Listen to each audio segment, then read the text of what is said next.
Okay friends, ನಿಮ್ಮ budget 10,000 ರೂಪಾಯಿ ಒಳಗಡೆ ಇದೆಯಾ ಮತ್ತು ಆ ಬಜೆಟ್ ಒಳಗೆ ನೀವು ಒಂದು 5G ಸ್ಮಾರ್ಟ್ಫೋನ್ ತೊಗೊಬೇಕು ಅಂತ ಯೋಚನೆ ಮಾಡ್ತಾ ಇದ್ದೀರಾ? ಹಾಗಾದರೆ ನಿಮಗೆ ಒಂದು ಹೊಸ ಸ್ಮಾರ್ಟ್ಫೋನ್ ಸಿಗ್ತಾ ಇದೆ. ಅದು ಎರಡು ಬೇರೆ ವೇರಿಯಂಟ್ ಹೆಸರುಗಳಲ್ಲಿ ಸಿಗ್ತಾ ಇದೆ. ಹೌದು ಫ್ರೆಂಡ್ಸ್, ನಿಮಗೆ ಶಾಕ್ ಆಗ್ಬೋದು, ಒಂದು ಫೋನ್ ಎರಡು ಹೆಸರಲ್ಲಿ ಯಾಕೆ ಹೇಗೆ ಬರ್ಬೋದು ಅಂತ. ಬಟ್ ಇದರಲ್ಲಿ ಒಂದು ಟ್ವಿಸ್ಟ್ ಇದೆ, ಇದನ್ನು ಈ ವಿಡಿಯೋದಲ್ಲಿ ಎಕ್ಸ್ಪ್ಲೇನ್ ಮಾಡ್ತೀನಿ. ಈ ಫೋನ್ ಐಟೆಲ್ ಕಂಪ್ನಿಯಿಂದ ಬರ್ತಾ ಇದೆ. ಐಟೆಲ್ A95 5G ಸ್ಮಾರ್ಟ್ಫೋನ್ ಆಗಿದ್ದು ಐಟೆಲ್ ಝೋನ್ 5G. ಎರಡು ಫೋನ್ನ ಡಿಸೈನ್ ಒಂದೇ ಥರ ಇರುತ್ತೆ. ಬೇರೆ ಯಾವ ಫೀಚರ್ ಜೊತೆಗೆ 10,000 ರೂಪಾಯಿ ಒಳಗಡೆ ಈ ಫೋನ್ ತಗೊಳ್ಬೋದು ಬೇಡವಾ ಅಂತ ನಾನು ಈ ವಿಡಿಯೋದಲ್ಲಿ ಹೇಳ್ತೀನಿ. ಹಾಯ್, ನಾನು ನಿಮ್ಮ Ravikumar from tech pro Kannada. ಈ ವಿಡಿಯೋ ಸ್ಟಾರ್ಟ್ ಮಾಡೋಕ್ಕಿಂತ ಮುಂಚೆ ನಮ್ಮ ಚಾನಲ್ನ ಸಬ್ಸ್ಕ್ರೈಬ್ ಮಾಡಿ, ಬೆಲ್ ನೋಟಿಫಿಕೇಶನ್ನ ಆನ್ ಮಾಡಿ. ಈ ಫೋನ್ನ ಅನ್ಬಾಕ್ಸಿಂಗ್ ಮಾಡೋಣ ಬನ್ನಿ. ಈ ಬಾಕ್ಸ್ ಓಪನ್ ಮಾಡ್ತಿದ್ದಂಗೆ ನಮಗೆ ಡೈರೆಕ್ಟಾಗಿ ಫೋನ್ ಸಿಗ್ತಾ ಇದೆ.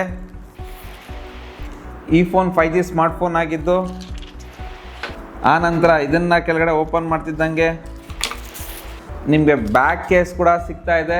ಇದು ಸ್ವಲ್ಪ ಪ್ರೀಮಿಯಮ್ ಆಗಿದೆ.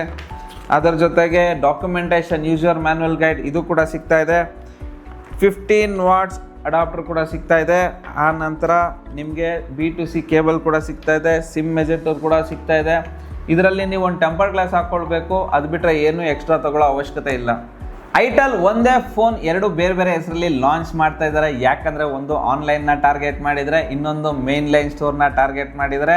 ಇನ್ನು ಈ ಫೋನ್ನ ಡಿಸೈನ್ ಸ್ವಲ್ಪ ಪ್ರೀಮಿಯಂ ಆಗಿದೆ, ನೋಡೋದಕ್ಕೆ ಚೆನ್ನಾಗಿದೆ ಮತ್ತು ಇದರ ಕ್ಯಾಮ್ರಾ ಮಾಡಲ್ ಲೈನ್ ಸರ್ಕಲಲ್ಲಿದೆ. ಇದರಲ್ಲಿ ಪ್ಲಾಸ್ಟಿಕ್ ಬ್ಯಾಕ್ ಕೇಸ್ ಕೂಡ ಸಿಗ್ತಾ ಇದೆ. ಈ ಫೋನ್ ಎರಡು ಕಲರಲ್ಲಿ ಸಿಗ್ತಾ ಇದೆ, ಒಂದು ಗ್ರೀನ್ ಕಲರ್ ಮತ್ತು ಇನ್ನೊಂದು ಬ್ಲ್ಯಾಕ್ ಕಲರ್.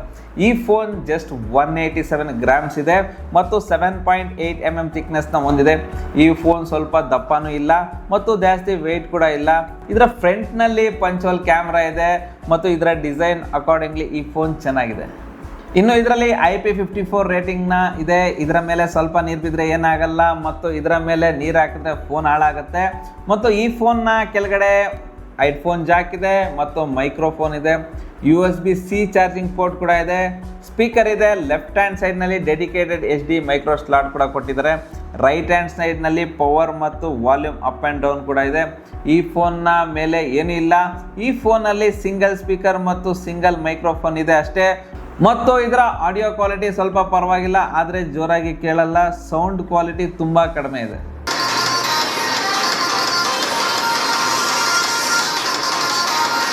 ಇನ್ನು ಇದರ ಡಿಸ್ಪ್ಲೇ ಬಗ್ಗೆ ಮಾತಾಡೋದಾದ್ರೆ, ಈ ಫೋನಲ್ಲಿ 6.7 ಇಂಚಸ್ LCD ಡಿಸ್ಪ್ಲೇ ಸಿಗ್ತಾ ಇದೆ. 720p ರೆಸಲ್ಯೂಷನ್ ಇದೆ. 120 Hz ರಿಫ್ರೆಶ್ ರೇಟ್ ಸಿಗುತ್ತೆ ಮತ್ತು 500 nit ಪೀಕ್ ಬ್ರೈಟ್ನೆಸ್ ಇದೆ.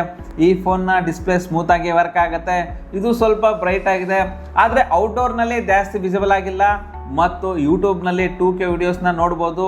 ವಿಡಿಯೋಸಲ್ಲಿ ಕ್ವಾಲಿಟಿ ಪರವಾಗಿಲ್ಲ, ಚೆನ್ನಾಗಿದೆ, ಆದರೆ ಡೀಟೇಲ್ಸ್ ಆಗಿ ಕಡಿಮೆ ಆಯಿತು.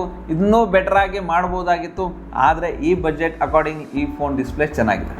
ಈಗ ಇದರ ಕ್ಯಾಮ್ರಾ ಬಗ್ಗೆ ಮಾತಾಡೋದಾದರೆ, 50 MP ಮೇನ್ ಕ್ಯಾಮ್ರಾ ಇದೆ, 2 MP ಮ್ಯಾಕ್ರೋ ಕ್ಯಾಮ್ರಾ ಸಿಗುತ್ತೆ ಮತ್ತು ಫ್ರಂಟ್ನಲ್ಲಿ 8 MP ಸೆಲ್ಫಿ ಕ್ಯಾಮ್ರಾ ಇದೆ ಮತ್ತು ಇದರ ಫ್ರಂಟ್ ಆ್ಯಂಡ್ ಬ್ಯಾಕ್ ಎರಡೂ ಕಡೆ LED ಫ್ಲ್ಯಾಶ್ ಸಿಗುತ್ತೆ. ಇನ್ನು ಇದರ ಫ್ರಂಟ್ ಆ್ಯಂಡ್ ಬ್ಯಾಕ್ ಕ್ಯಾಮ್ರಾ ಇಂದ 2K 30 FPS ನಲ್ಲಿ ವಿಡಿಯೋ ತೆಗಿಬೋದು. ವಿಡಿಯೋ ಕ್ವಾಲಿಟಿ ಪರವಾಗಿಲ್ಲ, ಓಕೆ, ತುಂಬ ಚೆನ್ನಾಗಿದೆ ಅಂತ ಹೇಳೋಕ್ಕಾಗಲ್ಲ, ಆದರೆ ಪರವಾಗಿಲ್ಲ. ಮತ್ತು ಫೋಟೋ ಕ್ವಾಲಿಟಿ ಪರವಾಗಿಲ್ಲ, ಚೆನ್ನಾಗಿದೆ. ಫೋಟೋ ಕ್ವಾಲಿಟಿ ತುಂಬ ಕಡಿಮೆ ಇದೆ ಮತ್ತು ತುಂಬ ಇಂಪ್ರೂವ್ ಮಾಡಬೇಕಾಗಿದೆ. ಸೆಲ್ಫಿ ಫೋಟೋ ಕೂಡ ಅಷ್ಟೇ, ಇನ್ನೂ ಇಂಪ್ರೂವ್ ಆಗಬೇಕು. ಆದರೆ ಈ ಬಡ್ಜೆಟ್ಗೆ ಅಕಾರ್ಡಿಂಗ್ಲಿ ಈ ಕ್ಯಾಮ್ರಾ ಓಕೆ. ಇನ್ನು ಇದರ ಸಾಫ್ಟ್ವೇರ್ ವಿಚಾರಕ್ಕೆ ಬಂದರೆ, out of the box Android 15 ಮತ್ತು ಐಟೆಲ್ UI ನಲ್ಲಿ ಬರುತ್ತೆ ಮತ್ತು ಐಟೆಲ್ ಕಸ್ಟಮ್ UI ಜೊತೆಗೆ ಹಲವಾರು AI ಫೀಚರ್ ಕೂಡ ಸಿಗ್ತಾ ಇದೆ. ಇದರ UI ನಲ್ಲಿ ಅನ್ನೆಸರಿ ಆಪ್ಸ್ ಬರೋದಿಲ್ಲ. UI ಕ್ಲೀನ್ ಆಗಿದೆ ಮತ್ತು ಸ್ಮೂತ್ ಆಗಿ ವರ್ಕ್ ಆಗುತ್ತೆ. ಇನ್ನು ಇದರಲ್ಲಿ 5000 mAh ಬ್ಯಾಟ್ರಿ ಸಿಗುತ್ತೆ ಮತ್ತು 18 ವಾಟ್ಸ್ ಚಾರ್ಜಿಂಗ್ ಸಪೋರ್ಟ್ ಕೂಡ ಮಾಡುತ್ತೆ. ಆದರೆ ಇದು ಬೇಗ ಚಾರ್ಜ್ ಆಗಲ್ಲ, ಸ್ವಲ್ಪ ಟೈಮ್ ತಗೊಳುತ್ತೆ, ಆದರೆ 1 ಡೇ ಫುಲ್ ಬ್ಯಾಟ್ರಿ ಬ್ಯಾಕಪ್ ಬರುತ್ತೆ. ಈಗ ಇದರ ಪರ್ಫಾರ್ಮೆನ್ಸ್ ಬಗ್ಗೆ ಮಾತಾಡಿದ್ರೆ, ಈ ಫೋನ್ನಲ್ಲಿ MediaTek Dimensity 6300 ಪ್ರೊಸೆಸರ್ ಸಿಗ್ತಾ ಇದೆ. ಈ ಪ್ರೊಸೆಸರ್ ಬಜೆಟ್ಗೆ ಅಕಾರ್ಡಿಂಗ್ಲಿ ಚೆನ್ನಾಗಿದೆ, ಆದರೆ ಗೇಮಿಂಗ್ಗೋಸ್ಕರ ಈ ಫೋನ್ ಚೆನ್ನಾಗಿಲ್ಲ. ಇದರಲ್ಲಿ ಜಾಸ್ತಿ ಗೇಮ್ಸ್ ಆಡೋಕ್ಕೆ ಆಗೋದಿಲ್ಲ, ಆದರೆ ಡೇ ಟು ಡೇ ಟಾಸ್ಕ್ಗೆ ಈ ಫೋನ್ ಚೆನ್ನಾಗಿದೆ. 4GB RAM 128GB ಸ್ಟೋರೇಜ್ ಮತ್ತು 6GB RAM 128GB ಸ್ಟೋರೇಜ್, ಈ ಎರಡು ವೇರಿಯಂಟ್ನಲ್ಲಿ ಈ ಫೋನ್ ಬರ್ತಾ ಇದೆ. ನಿಮ್ಗೆ ಯಾವ ವೇರಿಯಂಟ್ ಬೇಕೋ ಆ ವೇರಿಯಂಟ್ನ ತಗೊಳ್ಳಿ. ಈ ಪ್ರೈಸ್ ರೇಂಜ್ಗೆ ಈ ಫೋನ್ ಸ್ವಲ್ಪ ಚೆನ್ನಾಗಿದೆ, ಇದನ್ನು ತಗೊಳ್ಬಹುದು. ಮತ್ತು ಈ ಫೋನ್ ಬಗ್ಗೆ ನಿಮ್ಗೆ ಏನು ಅನಿಸ್ತು ಅಂತ ಕಮೆಂಟ್ ಬಾಕ್ಸಲ್ಲಿ ಕಮೆಂಟ್ ಮಾಡಿ. ಇದೇ ರೀತಿ ಟೆಕ್ ವಿಡಿಯೋಸ್ಗಾಗಿ ನಮ್ಮ ಚಾನಲ್ನ ಸಬ್ಸ್ಕ್ರೈಬ್ ಮಾಡಿ. Ravikumar signing off. Thank you, ಧನ್ಯವಾದಗಳು.